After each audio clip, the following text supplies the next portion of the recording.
Hello दोस्तों, welcome back to our YouTube channel. दोस्तों, जैसा कि आप सभी को बताया कि हमने यूपी पॉलिटेक्निक एंट्रेंस एग्जाम के लिए 40 क्वेश्चन सीरीज स्टार्ट की है, जिसका आज डे 20 है। ठीक है, इससे पहले 19 लेक्चर आपको मिल चुके हैं। आई होप आपने वो सारे देखे होंगे। ठीक है, तो चलिए शुरू करते हैं आज के अपने लेक्चर को। लेकिन उससे पहले आप चैनल को सब्सक्राइब कर लीजिए और वीडियो को लाइक कीजिए एंड टेलीग्राम ग्रुप से जुड़ जाइए। दोस्तों, आज का लेक्चर आपको थोड़ा सा लेट मिलेगा, क्योंकि आज हमें थोड़ा सा घर पे काम था अपने खेतों में, तो उस वजह से आज हम वीडियो रिकॉर्ड दिन में नहीं कर पा रहे हैं। अभी रिकॉर्डिंग ही 7 बजे कर रहे हैं, तो इसलिए आपको जब भी मिले, क्योंकि अभी इसको थोड़ा सा मर्ज करना होता है, उसके बाद अपलोडिंग में, क्योंकि गांव में है तो अपलोडिंग में बहुत टाइम लगता है। तो चलिए शुरू करते हैं आज के अपने इस लेक्चर को, और इस डिले के लिए मैं आपसे माफ़ी मांगना चाहूँगा। ठीक है, क्वेश्चन नंबर 1, यदि बहुपद यानी कि पॉलिनोमियल k-1 x² माइनस मतलब ये का एक रूट -3 हो, रूट, ठीक है, शून्य का मतलब रूट होता है ना, -3 हो, तो कह रहे हैं k की वैल्यू बताइए। तो बताओ, अगर ये रूट है तो इस पॉलिनोमियल में अगर हम इसकी वैल्यू रख दें, यानी कि x की वैल्यू -3 रख दें, तो इसकी वैल्यू यानी आपके पॉलिनोमियल की वैल्यू 0 आएगी। एफ एक्स मान लो अपना आपका पॉलिनोमियल ये है, k-1 x² plus kx plus 1, ये आपका पॉलिनोमियल। ओके, f-3 0 देगा क्योंकि इसका रूट है। ठीक, तो बस -3 रखिए आप। k-1 -3 का स्क्वायर करेंगे तो 9 प्लस k और -3। ओके, कोई दिक्कत यहाँ तक नहीं। चलिए, और क्या, +1 इक्वल टू 0। ठीक, तो 9k - 9 और -3 के और +1 बराबर 0।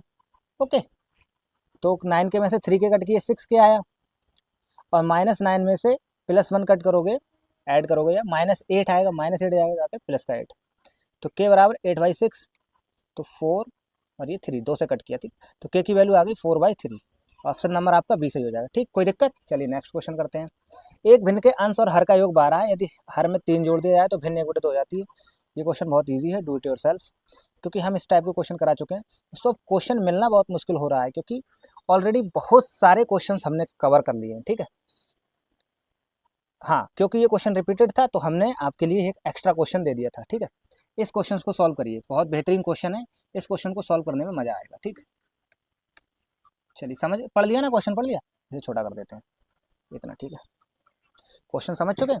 कह रहे हैं यदि tan x plus sec x, तो डायरेक्ट में हम सॉल्व करते हैं। tan x को क्या लिख सकते हैं, sin x upon cos x। ठीक है, प्लस sec x को क्या लिख सकते हैं, 1 अपॉन cos x बराबर √3। कोई दिक्कत नहीं है। देखो, cos x को हमने क्या किया, एलसीएम ले लिया, ये क्या आएगा sin x और +1। Okay, no problem, √3। अब देखो, ऐसा हमें यहाँ साइन और कॉज और √3 कुछ समझ में नहीं आ रहा है, तो कॉज को साइन में चेंज करो या साइन को कॉज में चेंज करो। ठीक है, साइन और कॉज में चेंज करना ऐसे ऐसे बहुत कठिन होता है। क्या करेंगे, हमें एक प्रॉपर्टी आती है ये वाली, sine square x plus cos square x बराबर 1 होता है ना, ये वाली प्रॉपर्टी का हम यूज करने वाले हैं। ठीक है, देखियो कैसे करते हैं, लेकिन उसमें तो स्क्वायर आता है, तो इसलिए हमें पहले स्क्वायर करना पड़ेगा दोनों साइड। ठीक है, तो इसे 1 प्लस में लिख ले रहे हैं, 1 प्लस साइन एक्स, एक ही बात है। देखो, साइन उल्टा किया, इसका स्क्वायर कर दिया, मतलब दोनों साइड हमने सिर्फ स्क्वायर किया है, स्क्वायरिंग बोथ साइड। ठीक है, कॉज स्क्वायर एक्स आ गया, और इसका स्क्वायर करोगे तो 3 आ गया। बताओ, इसमें कोई दिक्कत हुई, नहीं होनी चाहिए। ठीक है, चलिए आइए अब इसे फर्दर सॉल्व करते हैं। देखो, 1 प्लस साइन एक्स का स्क्वायर, इसे ऐसे ही रहने दे रहे हैं। ठीक, आप देखो, कॉज को हम चेंज कर सकते हैं क्या, 1 माइनस साइन स्क्वायर एक्स बराबर 3, ऐसे ही चल रहा है, चलने दो।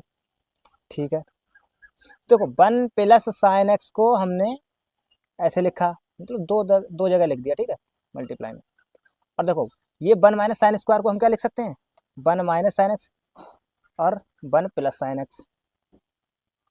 ठीक है, समझ आया इतना। क्यों लिख सकते हैं, क्योंकि ए स्क्वायर माइनस बी स्क्वायर की फॉर्म बननी है, तो लिख सकते हैं। देखो, 1 प्लस साइन एक्स से 1 प्लस साइन एक्स आपका कट गया। ओके, इक्वल टू 3 तो चल ही रहा है, तिरछी मल्टीप्लाई कर दो, 1 plus sine x equal to 3 की मल्टीप्लाई 1 माइनस साइन एक्स। ठीक है, ओके, तो 1 plus sine x is equal to 3 minus 3 sine x. ठीक, कोई दिक्कत नहीं है। और देखो, 3 को इधर लाओगे तो 4 साइन एक्स बन गया, इक्वल टू 3 माइनस 1 करोगे तो 2 हो गया, तो साइन एक्स की वैल्यू आपकी आ गई 2/4, यानी कि 1/2। अब देखो, 1/2 किसकी वैल्यू होती है दोस्तों, साइन 30 की, तो साइन एक्स की वैल्यू आपकी आ गई साइन 30, यानी कि एक्स की वैल्यू आपकी आ गई 30 डिग्री। ठीक है, क्या 30 डिग्री, कोई दिक्कत इसमें नहीं होनी चाहिए। बहुत बेहतरीन क्वेश्चन था दोस्तों।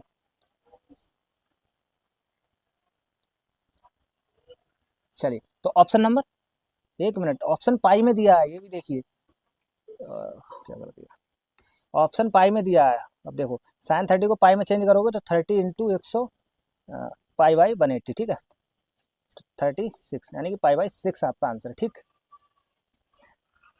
तो आपका ऑप्शन नंबर कौन सा सही हो गया, बी। ओके, चलिए नेक्स्ट क्वेश्चन करते हैं।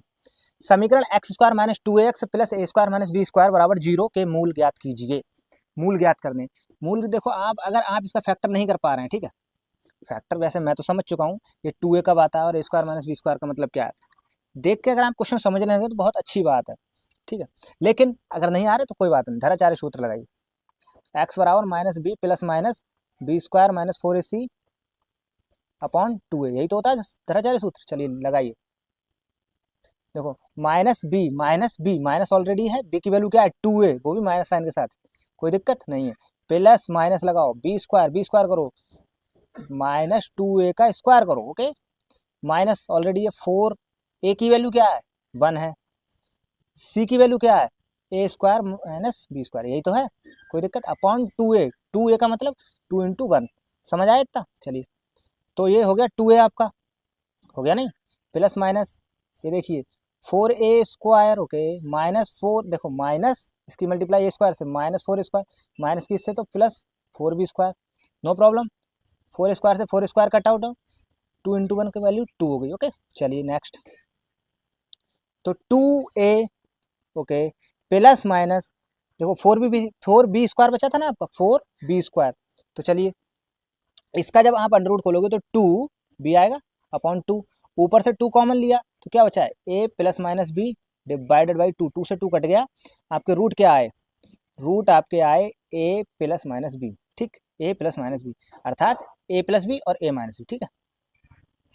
चलिए a plus minus b, option number A, ठीक, कोई दिक्कत। चलिए नेक्स्ट, समांतर श्रेणी 2 5 8 के कितने पदों का योग 610 होगा, इस क्वेश्चन को आप करिए, ठीक है, क्योंकि ईजी है। 2 5, देखो a की वैल्यू आपकी 2 हो गई, d की वैल्यू 5 माइनस 2 यानी 3 हो गई, कितने पदों का, मान लो SN 610, ठीक है। अब SN के फार्मूला आपको आता है n/2 2a plus n minus 1 d, ठीक है, कोई दिक्कत। चलिए कर लेंगे ना, आंसर बताइए कमेंट बॉक्स में, ठीक। तीन संख्याएं गुणोत्तर श्रेणी में है, उनका योग 21/4 है और गुणनफल 1 है। इस क्वेश्चन को भी आप खुद करेंगे और हम ऑलरेडी बहुत सारी बार करा चुके हैं इसे, ठीक है, तो दोबारा कराने कोई मतलब नहीं। अगर कुछ जो स्टूडेंट्स नए हैं उनसे नहीं हो रहा तो आप थोड़ा सा पीछे वाली वीडियो देखिए, क्योंकि उनमें हम ये ऑलरेडी क्वेश्चन कवर चुके हैं, ठीक है। यदि log x plus 2 plus log x minus 2 बराबर log 5 है, तो देखो x प्लस मतलब log बेस किसी का नहीं दिया, ठीक है, अर्थात हमें log से log कट करना होगा, दोनों साइड log लाना होगा, उसे कट करना होगा, फिर हमारा ये देखो ऑप्शन में भी log नहीं है, ठीक है, ऐसे पता लगाते हैं क्या होगा, तो log हटाएगा, log हटाएगा कैसे, ये देखो प्लस लगाया बीच में, प्लस लगाया ना, तो एक टर्म में कैसे लाएं log को, जब प्लस लगाया तो देखो log, इसे प्लस को हटाएंगे तो ये मल्टीप्लाई में आ जाते हैं, ठीक है, x प्लस 2 और x माइनस 2 बराबर log 5। अभी अभी अभी अगर समझ नहीं आया तो ऐसे समझिए, log a इंटू बी को हम लिख सकते हैं log a plus log b, तो log a plus log b को log a भी तो लिख सकते हैं, तो बस वही किया और कुछ नहीं किया। तो log से log आपका कैंसिल आउट, यानी कि x प्लस 2 इसका स्क्वायर खोलोगे x square minus 4 is equal to 5, ठीक है, तो x स्क्वायर की वैल्यू आपकी आ गई 9, ठीक है, तो x की वैल्यू आपकी आ गई प्लस माइनस 3, कोई दिक्कत, ऑप्शन नंबर सी आपका करेक्ट हो जाएगा। यदि sec theta plus tan theta बराबर 5 तो sin थीटा का मान बताइए, डू इट योर सेल्फ, क्योंकि ये इस टाइप का भी क्वेश्चन हम आपको पहली वीडियो में करा चुके हैं, ठीक है, बहुत बेहतरीन क्वेश्चन है, इसे जरा अच्छे से समझ, चलो बता दें, बस ये वाली प्रॉपर्टी का यूज होगा, sec square theta minus tan square theta की वैल्यू आपकी 1 होती है, इसे जब खोलेंगे तो sec theta plus tan theta और sec theta minus tan theta मिलेगा, sec theta plus tan theta की वैल्यू आपको पता है, तो आपको मिल जाएगी sec theta minus tan theta की वैल्यू, 2 वैल्यू मिल गई, तो x प्लस वाई की मिल गई और x माइनस वाई की मिल गई, तो आप वहाँ से x यानी sec थीटा और tan इन दोनों की वैल्यू निकाल लेंगे, और जब आप ये वाला फार्मूला यूज करेंगे उसके बाद ये tan theta is equal to sine theta upon cos theta, cos को चेंज कर लेंगे sec में, यानी कि tan theta is equal to sine theta और sec थीटा, ठीक, इस टाइप का फार्मूला यूज हो रहा होगा, आप करके आंसर बताइए। भूमि पर स्थित एक बिंदु से जेट विमान का उन्नयन कोण, भूमि पर स्थित एक बिंदु, ठीक है, भूमि पर एक बिंदु स्थित है, तो क्या भूमि पर स्थित एक बिंदु से जेट विमान का उन्नयन कोण, चलो ये मान लो अपना जेट उड़ रहा है, ठीक है, यहाँ पर जेट उड़ रहा है, भूमि पर स्थित एक बिंदु, मान लो यहाँ कोई बिंदु स्थित है, ठीक है, कोण 60 डिग्री है, ठीक है, ये कोण आपका यहाँ से यहाँ तक दिख रहा है उन्नयन कोण, ये 60 डिग्री, ये आपकी भूमि होगी, ठीक है, ये आपका 60 डिग्री, ठीक है। 15 सेकंड की उड़ान के बाद, 15 सेकंड की उड़ान के बाद उन्नयन कोण 30 डिग्री हो जाता है, 15 सेकंड में यहाँ पहुँच जाएगा, तो अब आपका उन्नयन कोण 30 डिग्री हो गया, ठीक है, कितना हो गया, ये वाला 30 डिग्री, ठीक है, हो जाता है। यदि विमान विमान 1500√3 मीटर की नियत ऊंचाई, यानी कि ये 1500√3 उड़ रहा है, तो उसकी चाल बताइए, यानी स्पीड पूछिए, स्पीड पूछी, ठीक है, बताओ कैसे निकालेंगे। स्पीड निकालने के लिए उन्होंने टाइम दे दिया, टाइम दे दिया, स्पीड निकालने के लिए क्या होता है, डिस्टेंस चाहिए, डिस्टेंस अपॉन टाइम चाहिए, टाइम तो दे दिया 15 सेकेंड। अब ये बताओ 15 सेकेंड में कितनी डिस्टेंस ट्रेवल की है, कैसे निकालेंगे, यहाँ से यहीं तो पहुँचा है, तो ये वाली डिस्टेंस हमें चाहिए, मान लो इसे एक्स मान लो, इस वाली को वाई मान लो, ठीक है, इस वाली को वाई मान लो, हमें चाहिए क्या एक्स, ठीक है। आइए देखो tan 30 लगाओ, tan 30 ये वाला है, चलो ट्रायंगल लिख दे, ए बी सी डी और ये, तो आप ट्रायंगल डी ए बी में, डी ए बी में क्या लगाएंगे, tan 30, ओके, tan 30 बराबर ए बी अपॉन, चलिए डायरेक्ट लिख देते हैं, ठीक है, लंब अपॉन आधार होता है, तो 1500√3 अपॉन ये पूरी value D C D B क्या है, x plus y, okay, x plus y, चलिए तो इसे, तो tan 30 की value 1/√3 equal to 1500√3 upon x plus y, तो यहाँ से आप निकालेंगे एक्स प्लस वाई की वैल्यू आ गई 1500 इंटू √3 से मल्टीप्लाई करोगे 3, यानी कि आ गई आपकी 4500, ये इक्वेशन नंबर 1 आपकी रहने देना, ठीक है। चलिए इसे थोड़ा सा छोटा करना पड़ेगा क्योंकि, चलिए इधर बढ़ा लेगा, ठीक है। आप देखो ट्रायंगल डी नहीं, हाँ सही, डी सी और ई में, ठीक है, क्या लेंगे, tan 60 ले सकते हैं, ले लिया, हाइट तो वही है 1500√3, क्योंकि यहाँ जो हाइट है वही यहाँ हाइट है, ठीक है, डिवाइडेड बाई क्या है, आधार क्या हो गया, बाई, सिर्फ बाई, क्योंकि आपने ये वाला ट्रायंगल लिया है, मतलब मैं मार्क करूँ तो ये वाला, आपने ये वाला ट्रायंगल लिया है ना, ये वाला सिर्फ इतना, ठीक, ये वाला, तो समझ गए ना, tan 60 की वैल्यू √3, 1500√3 अपॉन बाई, √3 से √3 कैंसिल आउट, यहाँ 1 बचा, तो बाई की वैल्यू आ गई 1500, ठीक है, बाई की वैल्यू आपकी आ गई 1500, हमें चाहिए किसकी, एक्स की वैल्यू, कैसे निकालेंगे, इसमें रख दो, एक्स की वैल्यू क्या आ गई 4500 माइनस 1500, ठीक है, तो एक्स बराबर क्या है 3000, तो क्या हमारा ये आंसर है, नहीं ये तो डिस्टेंस आई है, ये क्या आया है, डिस्टेंस आई है। चलिए तो अब हमें क्या निकालना था, ये देखिए डिस्टेंस अपॉन टाइम करना था, डिस्टेंस हमारी कितनी आई, ये स्पीड निकालना है, स्पीड इक्वल टू डिस्टेंस हमारी आई 3000, ओके, टाइम कितना है 15 सेकेंड, ठीक, मीटर में है सब कुछ और ये सेकंड में, तो 15 दूनी 30 यानी 200 मीटर पर सेकंड की स्पीड से आपका चल रहा है, ठीक है, 200 मीटर पर सेकंड, ऑप्शन है कोई, जी हाँ है, ऑप्शन नंबर ए आपका करेक्ट हो जाएगा, ठीक, कोई दिक्कत इस क्वेश्चन में नहीं होनी चाहिए। चलिए नेक्स्ट करें, तो ये क्वेश्चन, ऐसे क्वेश्चन आपके एग्जाम में पूछे जा सकते हैं। चलिए यदि tan a प्लस बी की वैल्यू 1 है, cos a माइनस बी की वैल्यू √3/2 है, ए बी के मान बताइए। चलिए क्या करना है इस क्वेश्चन में, कुछ नहीं, बस tan a प्लस बी की वैल्यू 1 दे रखी है, ठीक है, तो अब ये बताओ 1 tan के किस एंगल की वैल्यू होती है, 1 ये वाला 1 जो है वो tan के किस एंगल की वैल्यू, सर जी tan 45 की वैल्यू होती है, ठीक है, तो a प्लस tan से tan cancel out, a plus b की वैल्यू क्या आ गई 45, ओके, कोई दिक्कत।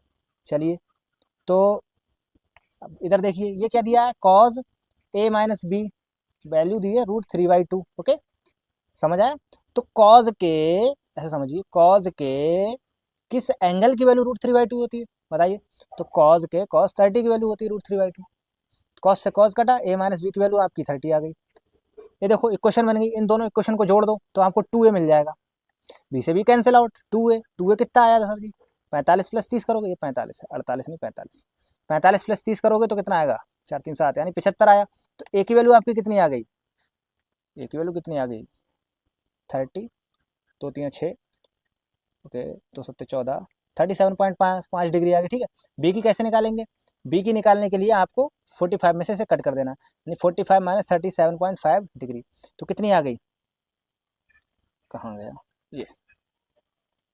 तो इसे जब कट करोगे तो 5 वो और 2 ये, 7.5, ठीक है, 7.5 डिग्री आपकी ये आ गई, ठीक।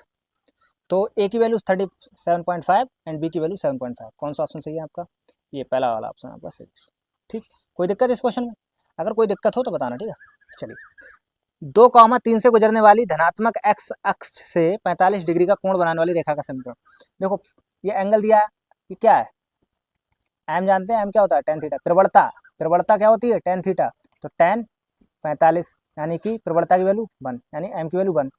अब आपको एम दे दिया और एक पॉइंट दे दिया पी 2,3। एक सरल रेखा है जो पॉइंट पी से जाती है जिसकी प्रवणता 1 है। अब बताओ इसकी इक्वेशन लिखने में क्या दिक्कत है? और हमने आपको बताया था जब प्रवणता और एक पॉइंट दिया हो तो इक्वेशन कैसे लिखते हैं? बाई माइनस बाई वन बराबर m x minus x one, okay.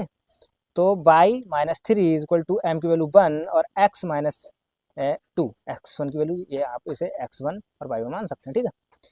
तो बाई माइनस 3, ओके चलो x माइनस 2, ठीक है। तो ये देखिए x इधर ही रखे माइनस बाई, ठीक है, और इधर आ गया आपका -3 और +2 यानी -1, ठीक है। तो अगर इसे डायरेक्ट अच्छे वे में लिखोगे तो x minus by plus 1 is equal to 0, ये आपकी हो गई स्ट्रेट लाइन, ठीक है, यानी कि सरल रेखा। ये वाला ऑप्शन सही होगा, ठीक। चलिए नेक्स्ट क्वेश्चन। त्रिभुज पी क्यू आर में एंगल क्यू आपका 90 डिग्री है और जो कि है लंब है पी आर पर, ठीक है। चलिए बनाते हैं पी क्यू आर, जिसमें क्यू हमारा 90 डिग्री, तो पी से मान लो और क्यू पी क्यू आर, ठीक। तो कह रहे हैं क्यू एस पी आर पे लंब है, पी आर पे कोई लंब है जो क्यू एस क्यू से जाता है, ठीक है, ठीक है। तो कह रहे हैं आर एस की वैल्यू 9, ये ऐसा आर एस की वैल्यू 9, ठीक है, और पी एस की वैल्यू 4 सेंटीमीटर, ठीक है। तो कह रहे हैं कि क्यू एस यानी इसकी वैल्यू बताओ। तो देखो यहाँ पर डायरेक्ट एक प्रमेय का यूज कर सकते हैं आप, यहाँ पर एक डायरेक्ट प्रमेय का यूज कर सकते हैं। जब ऐसा कुछ हो रहा हो, आपका राइट एंगल मतलब समकोण त्रिभुज हो और उस पर जो लंब हो, ठीक है, ये हाइट, तो ये जो होता है जब इस कर्ण को कट करता है 90 डिग्री पर, तो इसका ज्योमेट्रिक मीन होता है इन दोनों जिस भी अनुपात में कट कर रहा है, जो भी बचा रहा है उसका ज्योमेट्रिक मीन आपकी क्यू एस की वैल्यू होती है। चलिए ज्योमेट्रिक मीन मतलब अभी समझाते हैं। क्यू एस आपका ज्योमेट्रिक मीन होगा, ज्योमेट्रिक मीन होगा 4 × 9 का। अच्छा 4 और 9 का ज्योमेट्रिक मीन आप कैसे निकालते हैं? ज्योमेट्रिक मीन निकालना सीखें, वही गुणोत्तर श्रेणी में माध्य, गुणोत्तर माध्य, ठीक है। ज्योमेट्रिक मीन इन दोनों का ज्योमेट्रिक मीन होता है, जैसे ए और बी का ज्योमेट्रिक मीन होता है √AB, ठीक है। तो ऐसे ही या ऐसे ना याद करो तो ऐसे याद कर लीजिए, 4 × 5 था, ऐसे याद कर लीजिए, या क्यू एस होगा उसका स्क्वायर इन दोनों के मल्टीपल के बराबर होगा। क्या कर दिया ये मैंने?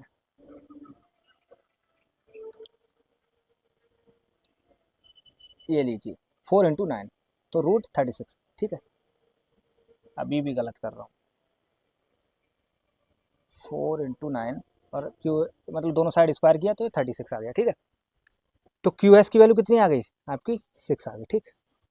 आप ये वाला याद कर लीजिए, ठीक है। इन दोनों का जब भी 90 डिग्री एंगल हो और कर्ण की दोनों वैल्यू दी हो जिसमें कट कर रहा हो, तो उनकी मल्टीप्लाई करेंगे तो इसका स्क्वायर मिलेगा, ठीक है। देखो मल्टीप्लाई करने पर इसका स्क्वायर मिला है, ठीक है, आप समझ गए होंगे। 6 सेंटीमीटर त्रिज्या वाले वृत्त पर ओके 120 पर झुकी दो स्पर्श रेखाएं, प्रत्येक स्पर्श रेखा की लंबाई बताई।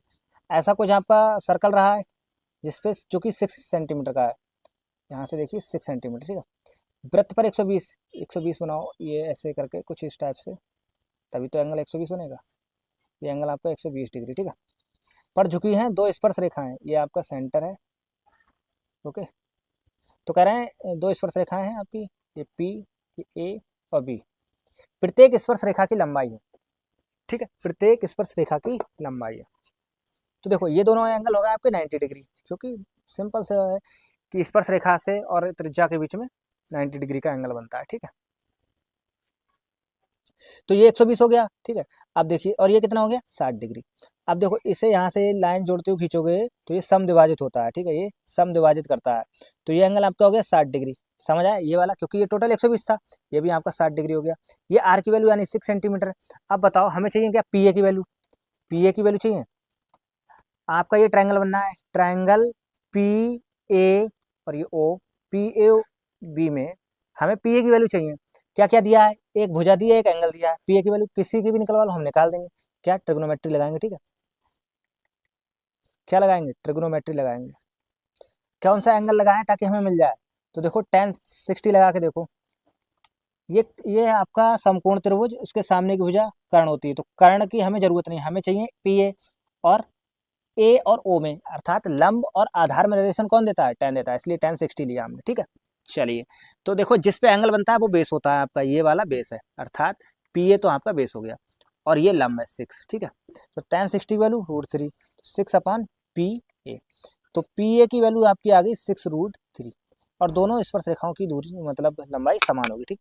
तो पी ए की वैल्यू 6√3, आपका ऑप्शन नंबर डी सही, ठीक है। 5 mm व्यास वाले बेलनाकार पाइप से 10 मीटर प्रति मिनट की दर से पानी बहता है। 40 सेंटीमीटर आधार व्यास और 24 सेंटीमीटर गहराई वाले शंक्वाकार बर्तन को भरने में लगा समय। देखो हम आपको क्या बोलते हैं उसे, मेंसुरेशन की वीडियो दे चुके हैं, ठीक है। तो आपको अब ये क्वेश्चन समझ आ जाना चाहिए, ठीक है, कैसे करना है, क्या करना है, ये सब चीज़ें समझ आनी चाहिए। इस क्वेश्चन को आप थोड़ा सा ट्राई करने का प्रयास करें, अगर नहीं होगा तो हम कल पक्का कराएंगे, ठीक है, क्योंकि ये टाइम लेगा, और अभी मैं बता सकता हूँ आपको मेरे पास उतना टाइम है नहीं, ठीक है। 4.2 सेंटीमीटर त्रिज्या वाले इसे भी आप कर सकते हैं, ठीक है, इसे भी आप कर सकते हैं। Okay, next. 25 प्रेक्षणों का माध्य 36 है, इनमें से प्रथम 13 का माध्य 32 और अंतिम 13 का माध्य 40 है, इसे भी आप कर सकते हैं, क्योंकि ये हमने रिपीट क्वेश्चन है, लास्ट वीडियो में कराया था, ठीक है। Do it yourself. अगर आप रेगुलर वीडियो देख रहे हैं तो ये क्वेश्चन आपसे हो जाएगा, ठीक है, और बहुत ईजी क्वेश्चन है। 25 का इतना दिया है, तो हम टोटल संख्या निकाल लेंगे, 25 × 36 करके हमारी टोटल संख्याओं का योग मिल जाएगा। 13 का इधर मिल जाएगा, 13 का असला, तो 13 वाली टर्म का 2 बार हो गया, तो टोटल में से इन दोनों को ऐड करके टोटल को घटाओगे तो आपको 13वां पद ही मिलेगा, ठीक।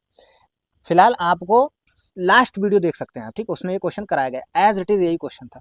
क्योंकि एज इट इज यही क्वेश्चन था, इसलिए मैंने इसके क्वेश्चन की जगह दूसरा क्वेश्चन रख दिया, ठीक है। ये कह रहे हैं एक समबाहु त्रिभुज का क्षेत्रफल इतना है, तो उसका परिमाप बताइए। मेंसुरेशन वाली वीडियो में इसका आंसर है, मेंसुरेशन वाली वीडियो में इसका आंसर है, त्रिभुज के क्षेत्रफल और परिमाप के फार्मूले बताए गए हैं, वहाँ से आप क्वेश्चन करिए और इसका आंसर कमेंट बॉक्स में बताइए, ठीक है, कमेंट में। चलिए, कह रहे हैं असोसिएशन शब्द के अक्षरों में से एक अक्षर यादृच्छिकता यानी रैंडमली निकाला जाता है, चुने गए अक्षर के स्वर होने की प्रायिकता। तो पहले तो बता दो स्वर हैं कितने इसमें, 1 2 3 4 5 6, 6 स्वर हैं, तो यही हमारे अनुकूल परिणाम, ऊपर लिख दो। टोटल कितने हैं, 1 2 3 4 5 6 7 8 9 10 11 12 13, तो 6/13 यही आपकी प्रायिकता होगी, ठीक। कुछ था इस क्वेश्चन में, नहीं था। tan 15 का मान ज्ञात कीजिए। देखो आपको ट्रिग्नोमेट्री वाली वीडियो में देखो कितना, अगर आपने वो वीडियो देखी होंगी, ट्रिग्नोमेट्री वाली वीडियो में tan a - b का फार्मूला बताया था क्या हमने, tan a - tan b, एक मिनट फिर से लिखते हैं, tan a - tan b upon 1 + tan a tan b, ठीक है, okay, tan a tan b। तो देखो tan इसे क्या लिख सकते हो, 15 का निकालना है, tan 15 का निकालना है, तो 15 को क्या लिख सकते हो, 45 - 30।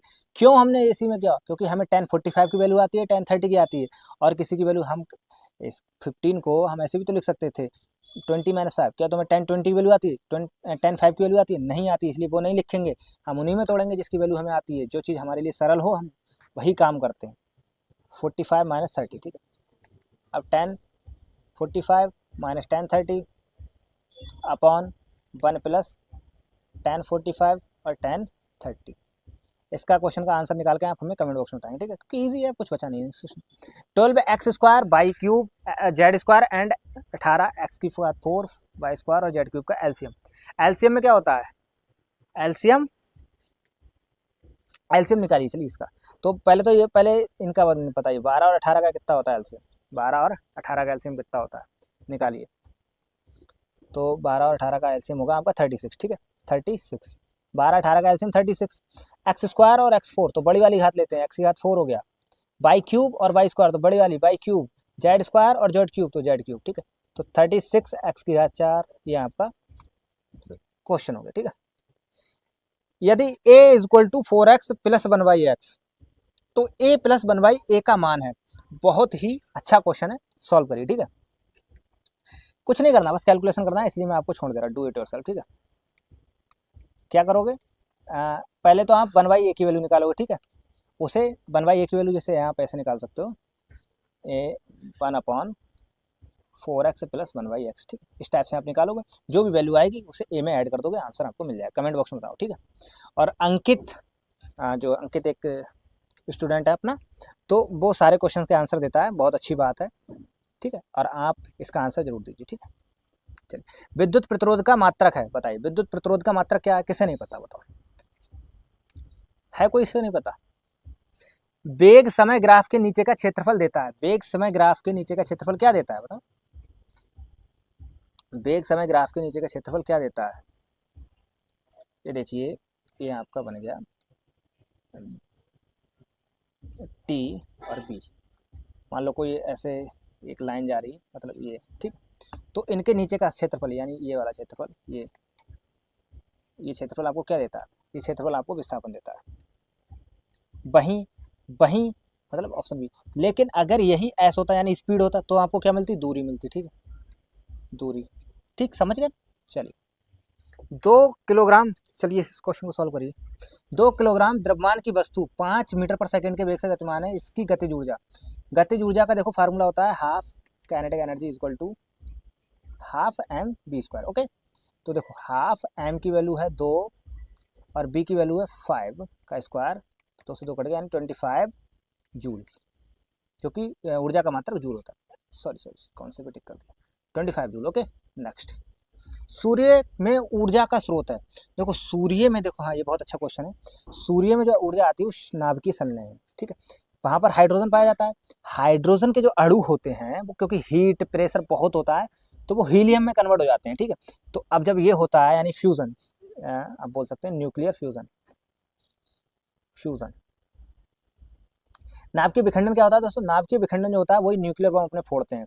नाभिक को 2 पार्ट, जैसे यूरेनियम का जो नाभिक होता है उसे हम दो एलिमेंट में तोड़ देते हैं। ठीक है, रासायनिक अभिक्रिया तो आप जानते हैं, और हाइड्रोजन का जलना, ठीक है, ये भी आप जानते हैं। एक ग्रह का द्रव्यमान पृथ्वी से 4 गुना और त्रिज्या 2 गुना है, उस ग्रह पर जी का मान होता है। देखो जी के मान का फार्मूला ये होता है ना, अपने यहाँ देखो, GME/RE²। ठीक है, तो अब देखो क्वेश्चन में हमें निकालना जी डैश, यानी किसी दूसरे ग्रह पर।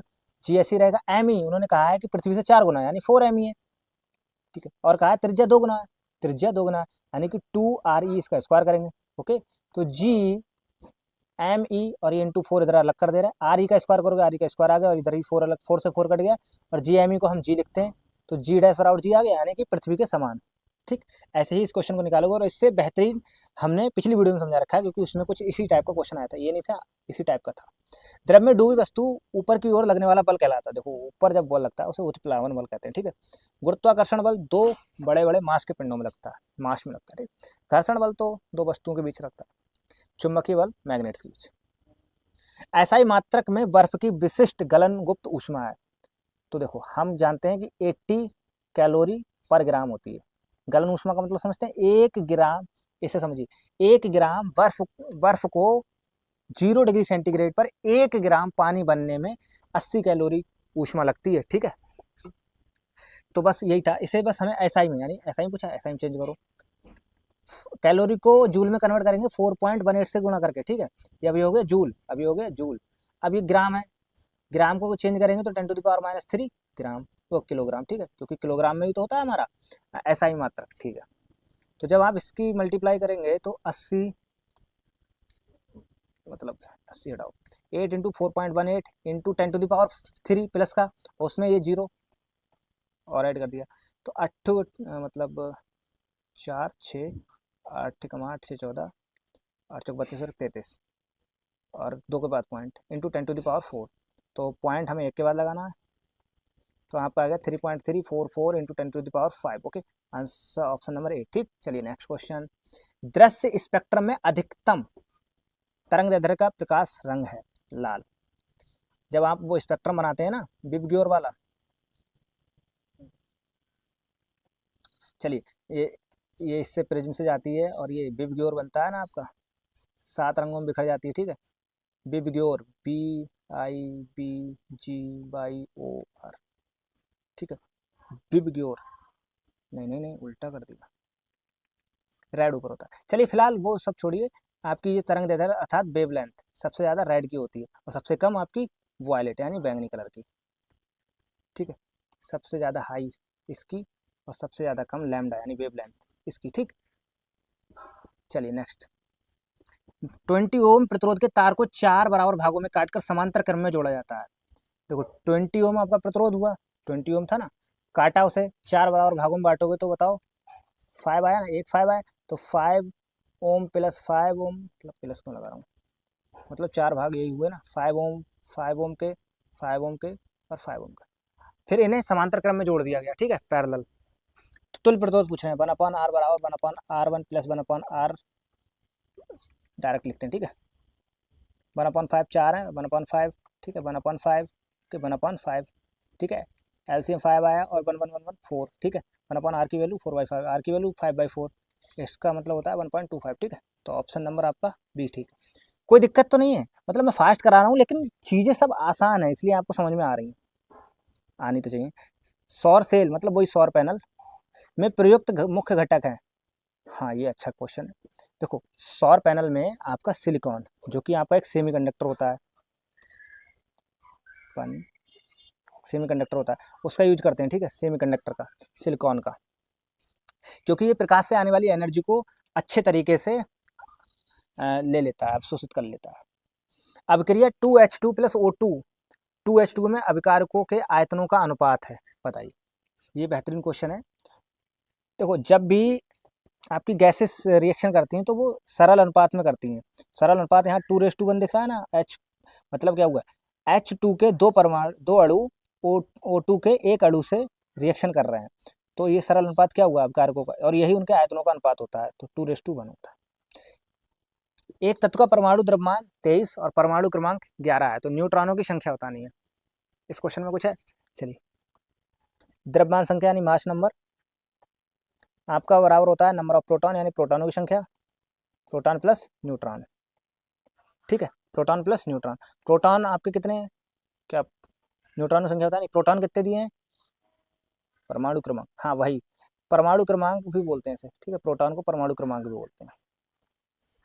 जो परमाणु क्रमांक होता है उतने ही प्रोटॉन होते हैं, 11 प्लस न्यूट्रॉन, एन से लिखते हैं। द्रव्यमान संख्या 23, तो एन की वैल्यू आपकी आ गई 12, ठीक है, एन की वैल्यू आपकी आ गई 12। चलिए लेकिन इसमें आप हमें बताइए Na प्लस में इलेक्ट्रॉनों की संख्या, number of electron, number of electron बताइए, ठीक।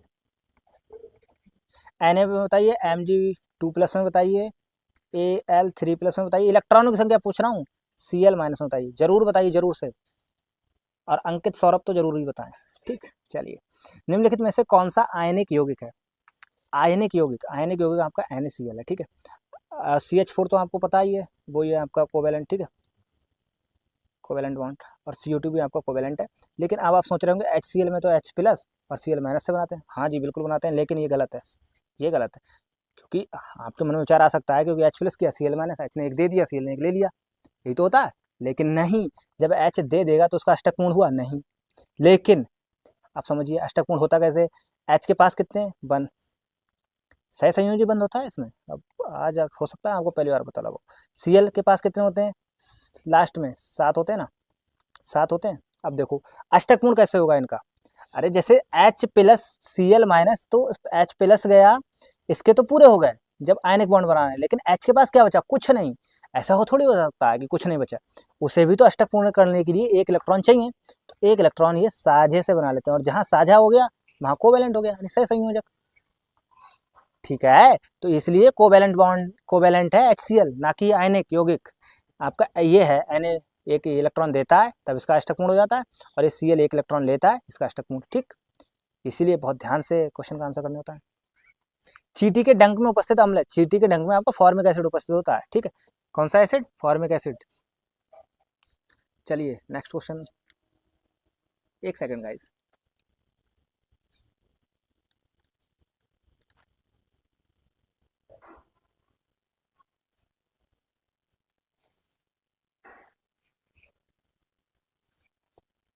चलिए, तांबे और जस्ते जस्ते तांबे जस्ते, ये क्या है? तांबे को बोलते हैं Cu और जस्ते को बोलते हैं जिंक यानी Zn की मिश्र धातु कहलाती है। तांबे और जस्ते की, पीतल, कल ही तो बताया था, कल ही नहीं उससे पहले बताया होगा, कल तो ये क्वेश्चन नहीं था। Cu प्लस Zn, ठीक है, Cu प्लस Zn। आपका तांबा किससे बनता है? मतलब ये कांसा, तांबा यानी कि कॉपर, और टिन यानी एसन, ठीक है, टिन यानी एसन मतलब समझते हैं, स्टेनम, स्टेनम टिन बोलते हैं सर, ठीक है। स्टील, स्टील में क्या है? Iron plus carbon. और ये सोल्डर क्या होता है? सोल्डर, सोल्डर तो, चलिए सोल्डर में हम कल बता देंगे, ठीक है आपको, क्योंकि हमें इसका जानकारी है नहीं। निम्नलिखित में से कौन, अगर आपको लोगों को पता हो ना सोल्डर में, तो कमेंट बॉक्स में लिख दीजिए, ठीक है। सोल्डर जो है वो मिश्र धातु है, किस किस धातु से मिलकर बनी, ठीक है। चलिए, निम्नलिखित में से कौन सा हाइड्रोकार्बन असंतृप्त है? असंतृप्त मतलब जिसमें डबल बॉन्ड और ट्रिपल बॉन्ड हो, ठीक है, ये तो था। संतृप्त मतलब जिसमें सिंगल बॉन्ड हो। देखिए CH4 में सिंगल बॉन्ड है, C2H6 में कैसे पता लगाते हैं? CnH2n+2, ये वाला अगर फॉर्मूला है कहीं तो वो सिंगल बॉन्ड वाला होगा, अर्थात संतृप्त होगा। ये संतृप्त है, ये भी संतृप्त है, ये असंतृप्त है, इसमें क्या आ गया? CnH2n वाला आ गया ना, यही तो आया, तो ये असंतृप्त हो गया। चलिए, वर्ग 1 में सबसे बड़े परमाणु आकार वाला तत्व है, तो देखो वर्ग ए मतलब है लीना की रब से फरियाद, है ली ना की रब से मतलब CS, ठीक है, फरियाद FR, ये तो रेडियो एक्टिव एलिमेंट होता है आपका, तो सबसे बड़ा आपका CS यानी सीजियम, ठीक है, तो ये सीजियम। अम्लीय विलयन का पीएच होता है, अम्लीय विलयन का 7 से अधिक होगा, okay. Sorry sorry sorry sorry, अभी देखो गलती कर दी, 7 से कम होता है अम्लीय विलयन का, क्षारीय का होता है। CH3COOH में क्रियाशील समूह दिख रहा है, इसमें कोई क्वेश्चन पूछने वाली बात थी? ये आपके PYQs में आए हुए क्वेश्चन है, COOH, ठीक है, ये कीटोन है, ये आपका एल्डिहाइड है, और ये अल्कोहल है। किसी पदार्थ से जल हटाने की प्रक्रिया, निर्जलीकरण, निर्जलीकरण, जलयोजन, जल जोड़ने की क्रिया, हाइड्रोजनीकरण, हाइड्रोजन जोड़ने की क्रिया, जल अपघटन, जल अपघटन क्या होता है ये बताइए? तो देखो, जल के द्वारा मतलब ब्रेक करने की, जैसे आयनिक कंपाउंड होते हैं ना, तो उन्हें ब्रेक करते हैं इलेक्ट्रोलाइटिस के द्वारा, तो वो होता है जल अपघटन, ठीक। तो ये थे आपके 40 क्वेश्चन, कैसे लगे जरूर बताइए। आज की वीडियो अपने ने इतनी शॉर्ट की है, मतलब जल्दी जल्दी पढ़ाया क्योंकि मेरे पास टाइम नहीं था, लेकिन ये मैंने वादा किया था वीडियो डेली देनी है तो दी, ठीक है। अभी बिल्कुल मैं अभी वीडियो रिकॉर्डिंग इसलिए नहीं कर पाया क्योंकि मैं जिस हालत में हूँ उस हालत में मैं वीडियो रिकॉर्डिंग नहीं कर सकता, ठीक है। तो चलिए, आज की वीडियो आपको कैसी लगी जरूर बताएं, और पढ़ते रहिए, मुस्कुराते रहिए, और आप अपने गोल में ज़रूर कामयाब होंगे, यही हमारी कामना है, ठीक है। चलिए, एक बात बताने वाला था मैं, क्या थी? हाँ हाँ, ये था, कल एक क्वेश्चन था, वो बताने वाला था। कल एक क्वेश्चन था हमने दिया था, जिसमें थीटा की वैल्यू आप कॉज 90 कॉस थीटा की वैल्यू आपकी यानी कि 0 थी।